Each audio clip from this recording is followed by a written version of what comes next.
Salut à tous, Metz Handball poursuit son début de saison parfait. Nouvelle victoire en championnat face à l'OGC Nice Handball 36-24 en milieu de semaine et surtout revanche éclatante le week-end dernier face à FTC, place désormais à ICAST, ce dimanche à partir de 16h. Bienvenue dans Dragon Mag et notre invitée du jour est l'une des nouvelles recrues de l'intersaison, l'ailière internationale française, Lucie Granier. Salut Lucie. Salut. Comment tu vas à quelques jours, maintenant 2 jours de ce match contre ICAST? Je vais bien, je suis contente d'être ici avec vous. Eh ben c'est partagé, on est très heureux de t'avoir sur ce plateau. On sait que c'est ta première émission télé, ne t'inquiète pas, on va te mettre à l'aise, ça va très bien se passer. En face, nos chroniqueurs du jour, lui usent ses semelles à longueur de match aux arènes de Metz, c'est monsieur Mathieu Anquinet. Salut mon Mathieu. Salut Arnaud, c'est vrai que je fais des tours de terrain pour faire les photos, mais ça va, les semelles se portent bien. Ouais, j'improvise aujourd'hui, j'ai envie de me faire plaisir. Lui, parfois, il perd sa voix devant les parades d'Atadou Sako. C'est Thomas Lavaux pour France Bleu Lorraine Nord. Salut Thomas. Salut tout le monde. Toi aussi la forme? La forme. C'est le début de saison, on est en forme. Eh bien oui, on est un petit peu reposé après les vacances. En tout cas, on commence immédiatement cette émission avec l'actualité de la semaine. C'est la première mi-temps.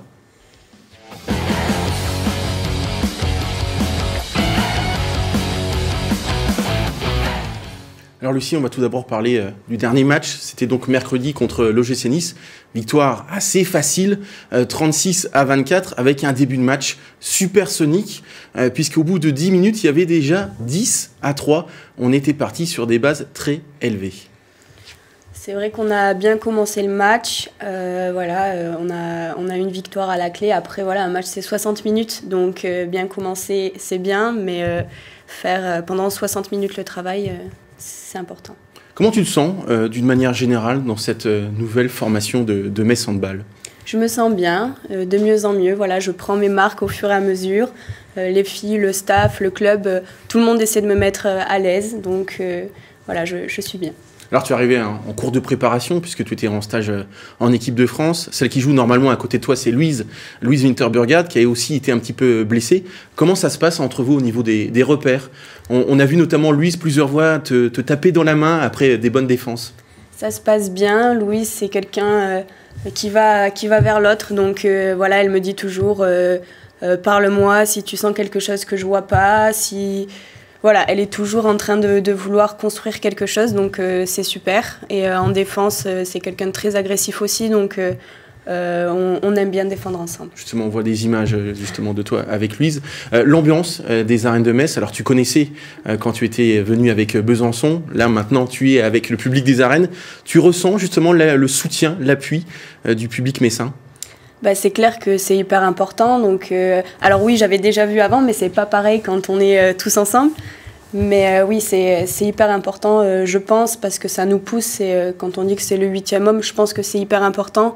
Et on a besoin de tout le monde tout le temps, donc c'est cool. Mathieu, revenons sur ce match. On avait l'habitude l'an dernier que la capitaine Bruna De Paula marque le premier but. Et bien là, contre Nice, c'était Chloé Valentini. Tout ça pour souligner surtout que Chloé Valentini, la capitaine messine, réalise là aussi un super début de saison. Oui, elle est sur les bases qu'elle avait pu proposer l'année dernière avec une saison de très haut vol déjà.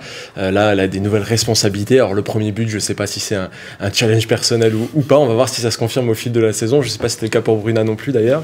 Mais c'est vrai qu'elle est partie sur des bases très élevées. Elle a encore marqué énormément de buts et elle est aussi très présente en défense. Alors en début de saison, là, ça lui a coûté un petit peu cher sur quelques 2 minutes, parfois un peu compliqué. Mais elle est omniprésente dans le jeu messin. On a pu en parler déjà un petit peu, mais elle a révolutionné peut-être un peu les ailes du côté de Metz Handball, parce qu'il y a quelques années, c'était pas forcément le secteur de jeu le plus utilisé. Aujourd'hui, c'est un secteur qui est très important et elle fait vraiment un début de saison idéal.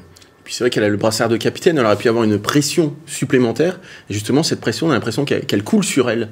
Alors, je crois que la pression, elle l'a plus au moment de venir s'adresser aux médias ou de parler de son rôle de capitaine. On l'a vu, elle a eu plusieurs occasions de le faire et c'est pas forcément l'exercice qui lui correspond le plus. Son exercice qui lui correspond, c'est de rentrer sur le terrain, de donner le meilleur d'elle-même, défensivement, offensivement. Et c'est comme ça qu'on l'attend. C'est ce type de capitaine qui est attendu d'elle à Metz Handball, c'est de montrer l'exemple et d'encourager les joueuses autour d'elle. Ça fonctionne puisque Metz Handball est sur un début de saison parfait. Alors Lucie, forcément, tu connais très très bien Chloé en équipe de France. Surtout, vous avez déjà évolué ensemble à Besançon. Bah oui, Chloé, on a joué il y a quelques années ensemble déjà. Elle m'a beaucoup aidée aussi en équipe de France à trouver les repères. C'est quelqu'un avec beaucoup d'humilité, je pense, qui se remet toujours en question. Et je suis fière et contente d'être dans son équipe parce qu'on s'apprend mutuellement des choses et c'est aussi important, je pense, de montrer le bon exemple. Donc voilà. Est-ce que tu as été surprise par sa nomination, pour sa nomination comme capitaine de Metz Handball? Non, j'ai pas été surprise. Je pense que quelques filles auraient pu avoir ce rôle-là. Et je pense que Chloé a tout pour être une bonne capitaine. Elle nous le montre déjà sur le début. Et puis voilà, je lui souhaite que tout se passe bien et que ça continue comme ça. Thomas, depuis le début de saison, le tarif maison de Metz Handball, c'est plus de 10 buts d'écart, voire 15 parfois. On pouvait se poser des questions, on en reparlera tout à l'heure par rapport à la Ligue des Champions. En tout cas, c'est quand même très impressionnant.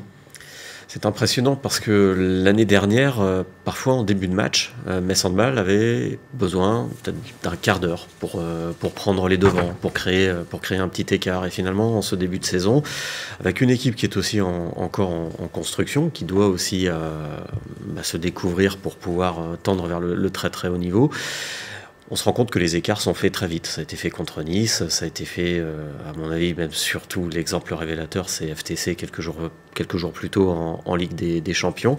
Mais j'ai l'impression d'une plus grande maturité dans l'équipe, d'un jeu offensif très varié. Chloé Valentini sur l'aile, quand c'est pas Chloé sur le jeu un peu plus placé, Sarah Bouktit qui fait des différences aussi. C'est des joueuses, Sarah et Chloé également, qui en sont à leur troisième saison dans l'équipe. Donc ça y est, maintenant c'est des cadres à part entière, c'est des joueuses autour de qui on peut vraiment construire. Et on a l'impression d'un jeu très varié, toujours peut-être en construction pour pouvoir atteindre vraiment une expression à 100%, mais une équipe sérieuse, un projet sérieux, un projet cohérent, et ça donne des matchs qui sont rendus ensuite très faciles et qui permettent ensuite, en seconde période, comme ça a été le cas contre Nice, comme ça a été le cas aussi à Budapest avec une marque très répartie, ça permet en deuxième mi-temps également d'intégrer tout le monde dans ce collectif-là. Alors match facile, pas forcément pour tout le monde, et notamment pour Emmanuel Mayonade qui vit intensément ces rencontres. Nous avions, lors de ce match contre Nice, braqué justement une caméra sur lui. Reportage d'Aymeric Guillaume. Emmanuel Mayonade sur le banc de Metz Handball, c'est l'occasion de faire un peu le tour de toutes les émotions. Avant la rencontre face à Nice, il n'hésite pas à s'exprimer. Ah non, fausse alerte, pardon. Non, plus sérieusement, coach Mayonade reste proche de ses joueuses et malgré son air sérieux, l'idée est de tirer tout le monde vers le haut. Pendant la rencontre, tout est bon à analyser. L'occasion de voir Emmanuel Mayonade concentré, un petit peu râleur aussi. Non, bon allez, petite pause technique, le temps de reprendre son souffle. Alors concentré. Ah, énervé aussi. Ah, et puis là aussi. Concentré. Score fleuve ou période poussive, toutes les émotions y passent sur le visage du technicien messin, ou presque. L'essentiel est là. Les Dragons s'imposent 36-22 pour le plus grand bonheur. Coach, attendez, revenez. Elles ont gagné. Un petit sourire au moins. Ah, attendez. Ah, on savait qu'il y en avait un petit à un moment donné. Merci en tout cas Aymeric Guillaume pour ce reportage très second degré. En tout cas Lucie, c'est vrai que tu apprends à le connaître, Emmanuel Mayonade. On le sait, c'est un technicien très exigeant, mais justement c'est ce qui fait sa force. Il est hyper rigoureux et il dit que finalement il n'y a jamais de petits détails et que tout est important. Et je pense que c'est aussi comme ça qu'on progresse quand on ne se satisfait pas seulement de ce qu'on fait, mais qu'on va toujours chercher un peu plus loin. Et personnellement, moi, ça me pousse à vouloir toujours faire mieux. Ça ne veut pas dire qu'on ne doit pas être content quand on gagne, et il nous le dit. Chacun a sa manière de s'exprimer, mais il nous le dit. Mais voilà, une remise en question personnelle, en tout cas pour ma part, et je pense pour beaucoup, est toujours importante pour aller de l'avant et affronter les jours qui arrivent. Est-ce que justement ils discutent beaucoup avec toi, comme tu es nouvelle, justement pour que tu comprennes les systèmes de jeu et puis que tu prennes encore davantage confiance dans cette équipe ? Pas forcément. Après, voilà, j'ai un rôle, je suis ailière, donc Je pense que c'est un peu différent d'une demi-centre qui doit comprendre quel système jouer à quel moment. Voilà, moi, c'est beaucoup aussi de regard sur tout ce qui se passe en mettant mes compétences dans le jeu. Après, voilà, au début, toutes les nouvelles ont eu un temps d'adaptation pour pouvoir comprendre tout ça. Et voilà, il est toujours avec tout le monde, finalement, à essayer de corriger ou d'aider quand il y a quelque chose qui ne va pas. On va regarder, si vous le voulez bien, le classement.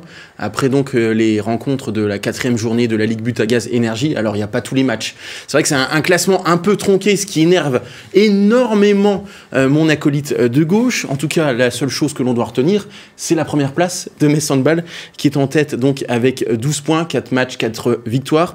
Derrière, on retrouve Nantes, mais c'est vrai que c'est un petit peu biaisé, puisque Brest est 3e avec 9 points. Mais Brest s'est imposé à Nantes. Brest qui a un match en retard à Mérignac, donc le vrai dauphin de Metz Handball, c'est Brest. Ce match en retard, c'est contre Mérignac. Et un petit mot, Lucie, sur l'équipe qui est en 11e position, c'est Besançon, donc avec 4 points, qui compte 2 matchs en retard. Je suis certain que tu regardes les résultats de Besançon dès que tu peux. Bien sûr que je les suis. Voilà. Alors, je les suis parce que j'aime le handball, mais aussi parce que j'aime ce club aussi. Et je leur souhaite une belle saison et qu'elle gagne le plus de matchs possible, mais pas contre nous. Voilà. En tout cas, je suis certain que tu connais déjà la date de ton retour à Besançon. Je l'ai plus. Bah moi non plus. C'est le 10 janvier. Oh là là, merci Mathieu. Un petit mot, toi qui connais très bien Brest, puisque tu as une seconde vie là-bas, ou presque. Brest, outsider numéro 1 de Metz Handball cette saison ? Je le pense. D'ailleurs, elles sont allées gagner lors de la dernière journée à Nantes. C'était le choc.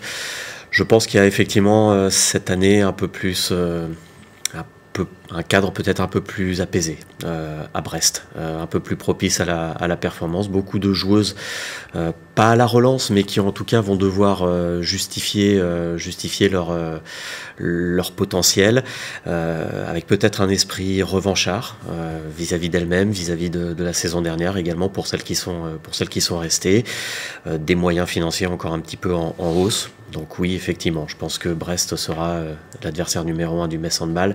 Est-ce que Brest, en revanche, sera à même de concurrencer sur toute la saison le Metz Handball? Ça reste encore à définir. Mais oui, leur début de championnat est bon. Leur match à Győr en Ligue des Champions était bon aussi. Défaite d'un tout petit but. Ouais, c'est ça. Donc je pense que ça sera l'équipe à surveiller. Ouais. Bah justement, tu me lances la balle. On va parler Ligue des Champions. Et Lucie, c'est vrai que c'était une grande première pour toi. Tu as eu l'habitude des joutes européennes avec Besançon, des matchs internationaux avec l'équipe de France. Mais au niveau de la préparation et de l'atmosphère, est-ce que tu as senti que cette Ligue des Champions, c'était encore quelque chose d'autre chose ? Au niveau de la préparation, non, parce que à Metz Handball, on prépare tous les matchs de la même manière et je pense que c'est ce qui fait la force du club. Personnellement, j'avais effectivement un peu de pression d'une nouvelle compétition, puisque voilà, la Ligue des Champions, ça m'a fait rêver un moment, et de me dire qu'aujourd'hui je la joue. Voilà, j'étais un peu stressée, mais cette pression, cette adrénaline qui fait qu'on a envie de tout donner aussi, donc voilà. Et puis quel premier match sur le terrain du vice-champion d'Europe, et quelle démonstration, victoire 25-38. On a fait un bon match. Après, voilà, la route est longue et il faut aussi prendre un peu de recul. On a fêté la victoire. Maintenant, on se concentre sur ICAS qui arrive et il faut prendre les matchs un par un. Et le handball, c'est beau parce qu'à chaque fois, on ne sait pas ce qui peut se passer en un match. Donc, voilà. Est-ce que tu as senti dans le vestiaire, on en parlait la semaine dernière, qu'il y avait comme un petit esprit de revanche par rapport à ce qui s'est passé pour Metz Handball la saison passée ? C'est pas le discours en tout cas qu'on a tenu. Je pense que voilà, c'est une nouvelle saison, une nouvelle équipe. Je pense que Metz Handball écrit son histoire avec de nouvelles joueuses. Et il est important aussi de tirer les leçons de ce qui s'est passé et d'avancer maintenant, je pense. Alors Mathieu, c'est vrai, j'en parlais tout à l'heure, c'était vraiment quand même le premier vrai gros test de la saison. Il y a eu Paris 92, mais sans faire injure à Paris 92, c'est vrai que FTC, c'est un autre calibre. Vice-champion d'Europe en titre, il n'avait pas Bruna De Paola, d'autres cadres, on pense à Tami Horacek. Malgré tout, ça s'est plus que très bien passé. Coller 13 buts, je le répète, sur le terrain du vice-champion d'Europe, c'est un message envoyé à toute l'Europe. Il faudra compter encore une fois sur Metz Handball cette saison.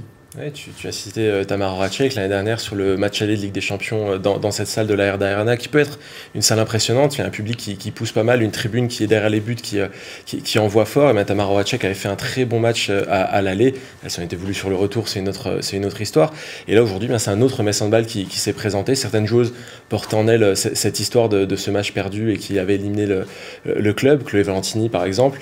Il y en a d'autres qui ont fait abstraction de ça, que ce soit par exemple Luis Burgard qui a dit que non, elle n'y avait pas du tout pensé avant la rencontre. Et bien finalement, Metz Handball a fait un grand match sans vraiment se soucier de qui il y avait en face. Il fallait simplement réussir cette entrée en Ligue des Champions. C'est important de le faire à l'extérieur de cette manière-là. C'est plutôt bien réussi et ça donne le ton pour la suite, surtout qu'il y a un match entre Vipers et FTC ce week-end, je crois. Et là, un petit peu malheur aux vaincus, c'est tôt dans la saison, mais ça voudrait dire qu'il y a une équipe qui va déjà être bas dans le classement, alors que ça fait partie des équipes qui sont les plus attendues. Donc ça veut dire aussi que Metz Handball se positionne bien. Il y aura peut-être une équipe à 0 points en 2 matchs, sauf s'il y a match nul. En tout cas, une question que l'on se pose déjà, notamment dans les travées de Metz Handball. Est-ce que cette équipe 2023-2024 est plus forte que la précédente? On a posé la question justement aux supporters messins, au micro toujours de l'excellent Aymeric Guillaume. C'est encore un peu tôt pour le dire, mais c'est, je pense, une bonne équipe avec des bonnes recrues. Et je pense qu'elles peuvent aller loin aussi en Coupe d'Europe, oui. C'est pas pareil, je trouve, parce que l'année dernière, on avait vraiment des joueuses avec l'expérience. Là, il a vraiment misé sur des jeunes, sur des espoirs. On voit, il y a plein de jeunes comme Zaliata ou même Emma Tsela, tout ça. Mais je trouve qu'elles ont beaucoup d'expérience aussi. Après, on peut pas dire meilleure ou pas, parce que je trouve que l'équipe, elle restera toujours assez bonne. Mais après, sûr que niveau équipe, c'est pas du tout la même que l'année dernière, mais les deux ont un très très bon niveau. Là, je trouve qu'elle est plus équilibrée dans tous les cas. Ça c'est sûr, les recrues sont très bonnes et elles s'adaptent très très bien et donc je pense qu'on est un peu supérieur à l'an dernier. C'est vrai qu'on a eu peur quand on a vu que Bruna partait et puis 9 départs quand même avec seulement 5 arrivées, mais finalement ça a l'air de bien fitter. Je pense que le fait d'avoir la base arrière de l'équipe du Danemark, ça aide bien en termes d'automatisme, en termes d'affinité, même de communication, ça doit être plus simple.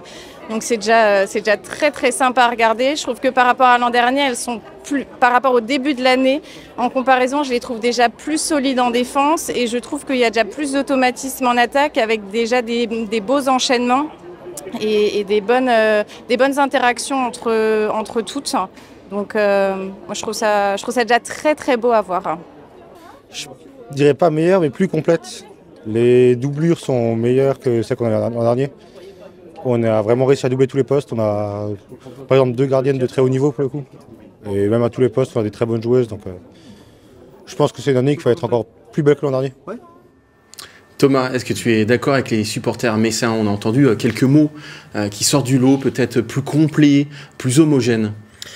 Moi je dirais même peut-être aussi plus mature. Le match... L'élimination face à FTC, pour y revenir brièvement, l'année dernière, c'est pas qu'une élimination handballistiquement parlant, c'est aussi une élimination face à un adversaire plus vicieux, qui avait un autre comportement dans le jeu sans ballon. Et cette année, avec un recrutement, Anne-Mette Hansen, avec voilà, qui a elle aussi disputé la Ligue des Champions avec Dortmund. Il y a davantage d'expérience, il y a davantage le vécu de la Ligue des Champions. Et je pense que ça s'est ressenti lors du match contre FTC. Je pense que si Metz prend sa revanche, parce que si les joueuses ne l'avaient pas en tête, nous on l'avait tous en tête avant le coup d'envoi du match. Je pense que si Metz prend une revanche si éclatante, c'est aussi parce qu'il y a peut-être plus d'expérience, plus de maturité. Il y a un niveau qui est le top européen, mais il y a aussi, je pense, plus de maturité dans cette équipe-là.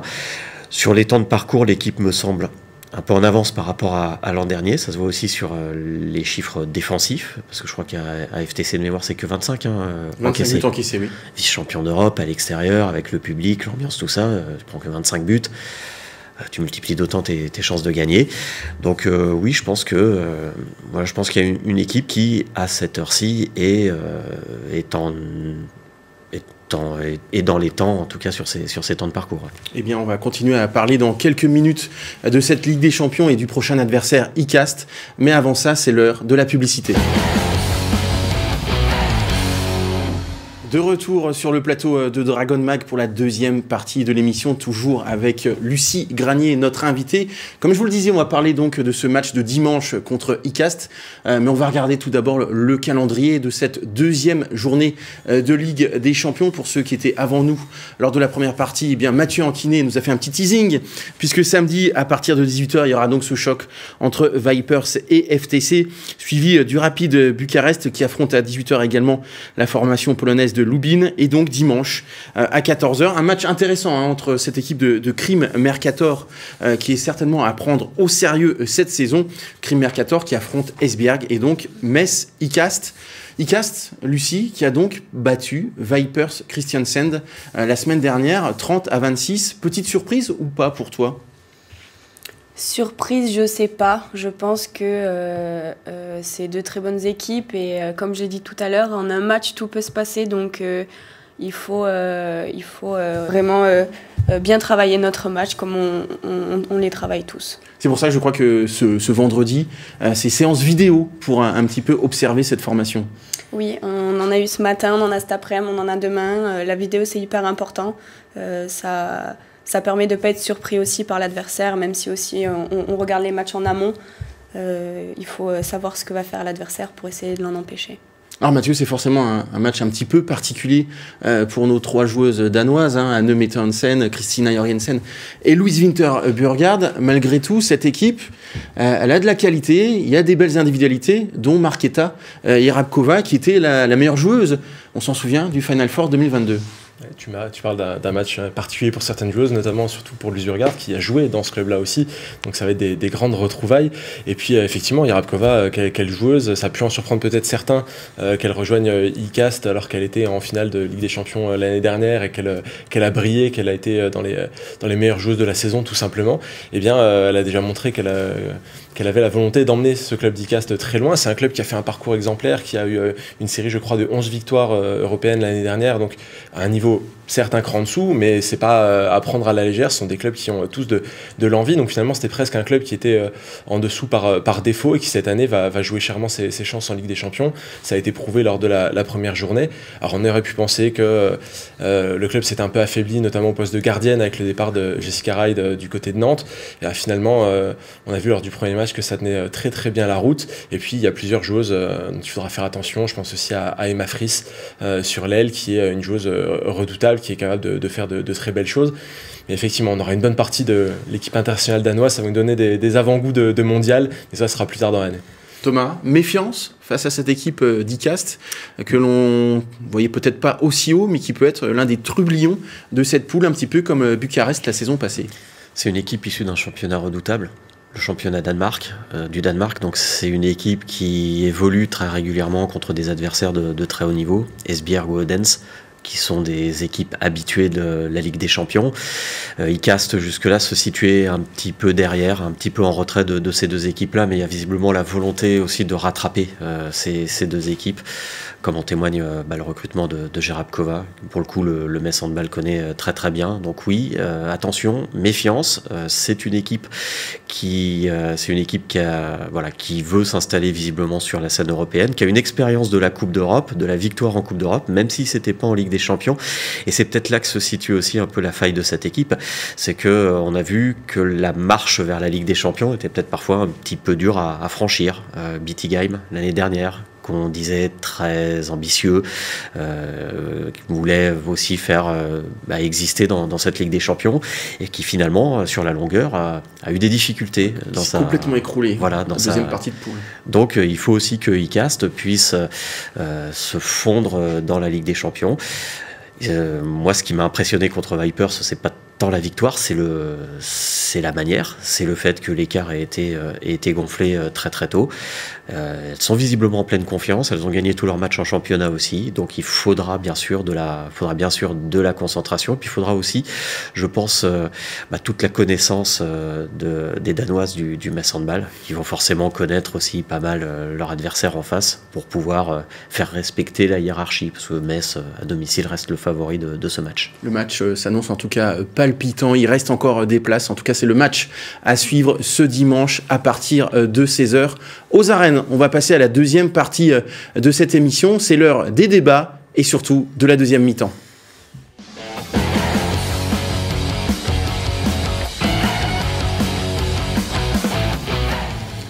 MS Handball, le club messin a sorti tout simplement le grand jeu à l'intersaison avec de superbes maillots pour marquer le coup, notamment après le 25e titre de champion de France. Une nouvelle fois, on a demandé l'avis aux supporters messins, toujours au micro d'Aymeric Guillaume. Ouais, ils sont chouettes, ils sont beaux. En plus avec le 25 pour les titres, c'est cool. Moi j'aime beaucoup notamment le maillot extérieur, le bleu nuit je le trouve magnifique. J'aime beaucoup l'étoile avec les 25 et j'ai vu d'ailleurs que pour le match de Ligue des Champions elles ne l'ont pas. Je trouve ça bien en espérant que l'an prochain on puisse avoir aussi notre première étoile pour les matchs de Ligue des Champions, ça serait super. Je l'ai sur le dos, hein, le maillot. Ouais, ils sont bien. Il y a un peu moins de publicité. L'an dernier, c'était un peu, il y avait un peu trop de publicité, mais cette année, ça va. C'est sympa. Le maillot extérieur est joli aussi. Ils sont magnifiques, la petite étoile en haut. C'est vraiment une super idée pour montrer que Metz Handball, ouais, ils ont de la réussite, quoi. Et puis voilà, bon, sûr que moi, l'année dernière, j'avais aussi acheté 2. Cette année, je vais craquer, c'est sûr. Ils sont trop beaux. Oui, voilà, c'est vrai que moi j'ai le jaune également, mais le bleu marine, je trouve que c'est une très grande réussite.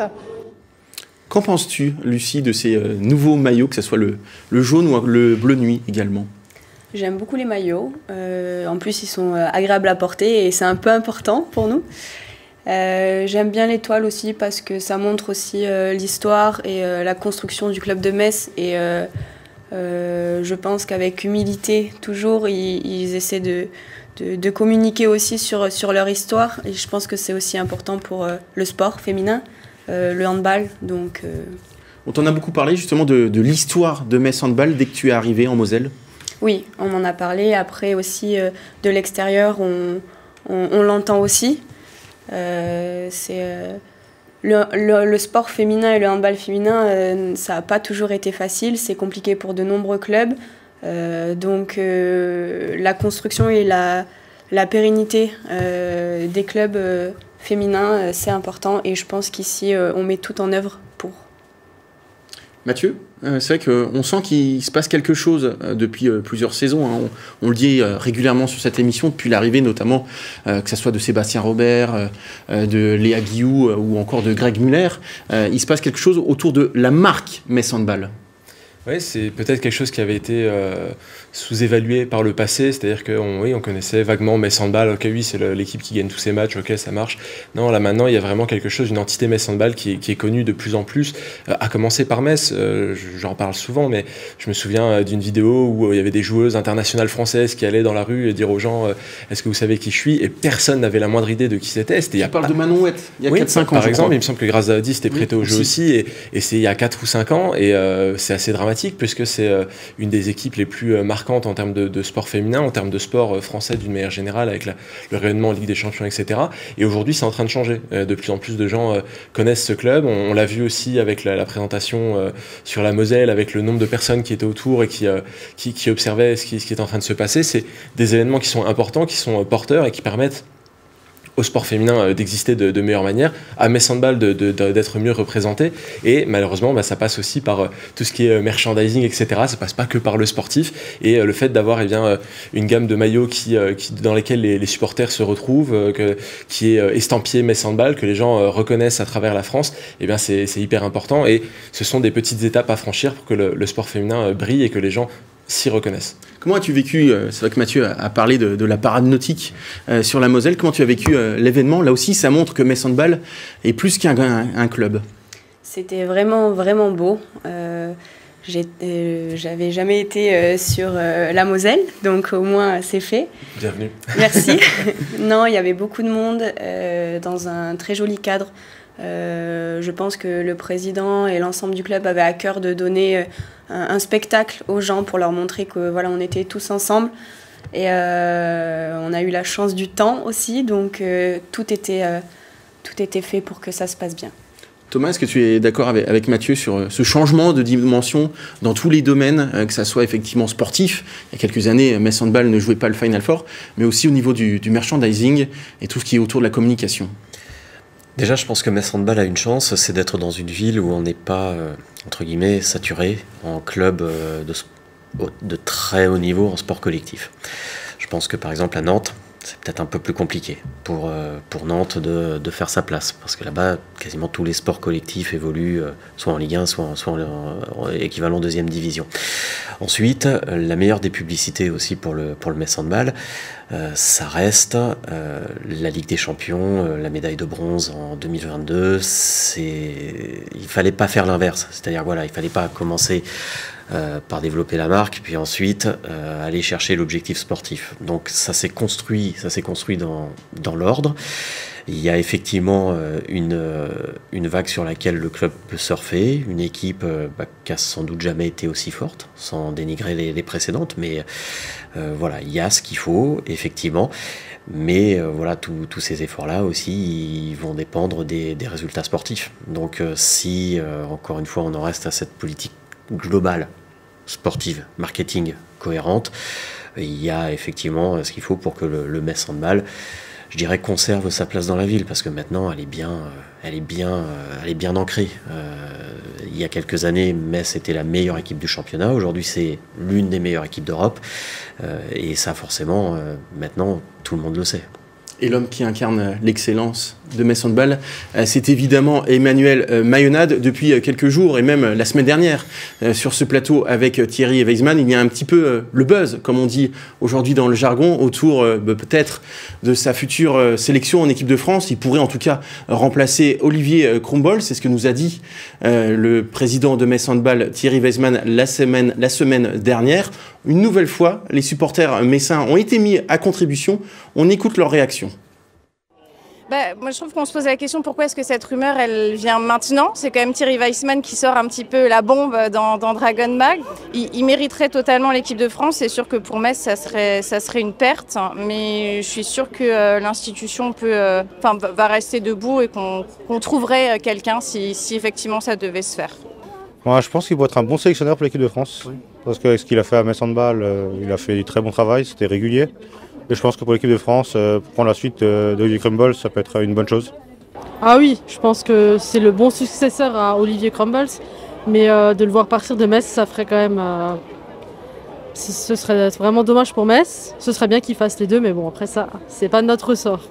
Malheureusement, je voulais qu'il reste, mais s'il veut partir, il faut qu'il parte. Alors Lucie, je ne vais évidemment pas te poser la question sur le nom du remplaçant d'Olivier Krumbol, mais à la fin de l'année, enfin plutôt en juillet 2024, il y a un tout petit truc qui va se passer. Les Jeux Olympiques, c'est presque l'objectif d'une carrière pour toi, je présume ? C'est sûr que les JO, j'en rêve. En France, c'est quelque chose de magique. Après, c'est loin. C'est à la fois tôt, c'est à la fois loin, et je pense qu'il faut penser au championnat d'abord. On a le championnat, on a la Ligue des Champions, on a la Coupe de France. Il y a plein de compétitions cette année, et si je veux peut-être y accéder, il faut aussi que je fasse une bonne année avec Metz et que je sois à 100% ici. En tout cas, il y a déjà eu une très bonne nouvelle en cette fin de semaine, puisque tu es sélectionné donc pour le prochain rassemblement en équipe de France, comme 4 autres coéquipières, comme 4 autres joueuses de Metz Handball. On le voit, Chloé Valentini, Camille Depuisé, Atadou Sako et donc Sarah Bouktit. On le sait, Metz Handball est quand même le pourvoyeur numéro 1 de l'équipe de France. Je ne sais pas, messieurs, l'un de vous deux a peut-être envie de répondre sur la polémique qui a enflé depuis vendredi dernier. Je ne sais pas si c'est une polémique. Il y avait la supportrice tout à l'heure qui parlait de bombe. Pour moi, le timing, au contraire, il est très calculé. Il vaut mieux que ça sorte. En sachant que rien n'est acté. Thierry Weisman a laissé entendre qu'effectivement, il ferait son maximum possible pour qu'Emmanuel Mayonade soit le prochain sélectionneur. Mais c'est pas forcément Thierry Weisman qui décide. Au contraire, moi je pense que le timing il est très calculé. Il vaut mieux que, entre guillemets, ça sorte maintenant, plutôt qu'à un moment peut-être un peu plus stratégique. Je pense pas que ça remette en cause l'équilibre de l'équipe cette saison. Mais il y aura une saison, il y aura un Metz Handball 2025 également à construire. Et si Manu Mayonade n'est effectivement plus à la tête de cette équipe, ça peut avoir une conséquence. Ça peut avoir une conséquence notamment en termes d'attractivité de l'équipe. Donc finalement, en faisant sortir l'information maintenant, enfin pas sortir, mais en confirmant l'information maintenant, parce que c'est une petite musique de fond également depuis un moment, finalement Metz Handball se donne, Thierry Weisman, Manu Mayonade se donne la possibilité de contrôler un petit peu cette information. Donc Et puis parce que si effectivement Manu Mayonnaud veut le poste, c'est dès maintenant aussi qu'il faut se placer. Il fallait se déclarer candidat, voilà. Effectivement. Mathieu, très rapidement. Non, chaque année, on a le moment où il faut savoir si Emmanuel Mayonnaud va prolonger ou ne va pas prolonger, etc. C'est toujours aussi un moment un peu compliqué. Certains pensent que ça va influer sur le recrutement, la poursuite de certaines joueuses. Moi, je pense que c'est la même chose que chaque année. Les joueuses viennent aussi pour le projet Metz Handball. Effectivement, il y a Emmanuel Mayonnaud qui l'incarne le mieux possible, mais il n'y a jamais vraiment la certitude à 100% qu'il va rester 2 ans, 3 ans, 5 ans. Donc au final, c'est pas ça qui va impacter beaucoup. Je pense qu'effectivement, c'est le meilleur timing pour se porter candidat. Il ne faut pas attendre que quelqu'un d'autre émerge et commence à vraiment bien se placer. Il faut que l'information soit présente. Et après, la saison va vivre son cours, l'équipe de France va continuer à avancer, il y a des objectifs importants avec les mondiaux et les JO, je pense pas que qui que ce soit va se laisser déstabiliser par ça, et il faut laisser le temps au temps. Maintenant c'est sorti et la saison va avancer. Oui, place maintenant au terrain, et on a encore plein de questions à te poser, Lucie. On termine cette émission avec la conférence de presse.